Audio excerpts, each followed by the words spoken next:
करतो, आम्ही मच्छी खातो, मग आम्ही कसं काय भजन? बाबा म्हणायचे, अरे तुम्हाला गोडवा लागू द्या ना, ठीक आहे, आपला आहार आहे कोकणातला, तुम्ही खाताय, हळूहळू कधीतरी परिवर्तन होईल, पण भजन तर करा. मी एका महापुरुषाकडून चिंतन ऐकलं होतं की अगोदर दुर्गुणाचा त्याग करायचा की अगोदर भक्तीचा स्वीकार करायचा.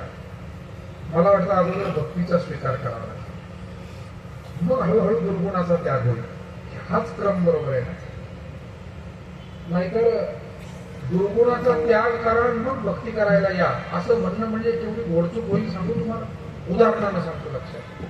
एका डॉक्टरनं, हुशार डॉक्टर होता, थेट परदेशातून शिकून आलेला, पण काही माणसांची हुशारी थोडी जास्त असते, त्याच्यातून तो डॉक्टर होता. त्याने बोर्ड लावला आपल्या दवाखान्यात, आजारी असाल तर माझ्या दवाखान्यात येऊ नका, बरे व्हा मग माझ्याकडे या.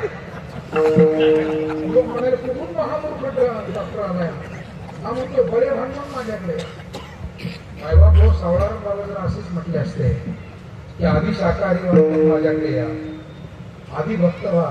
त्यांनी काय केलं माहिती, आईच्या मायेनं येईल त्याला जवळ घेतलं, हळूहळू या भक्ती प्रवाहात आणलं आणि तुमचा आमचा लाखोंचा आज वारकरी समुदाय हा उभा केला या आईच्या अंतःकरणाने. बामन बाबांनी, सावळाराम बाबा, वासुदेव महाराजांनी, आपला माऊलीने हे काम केलं.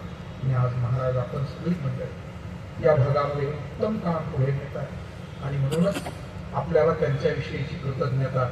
संत कार्य आणि जगातलं कार्य याची तुलना होऊ शकत नाही. विठाला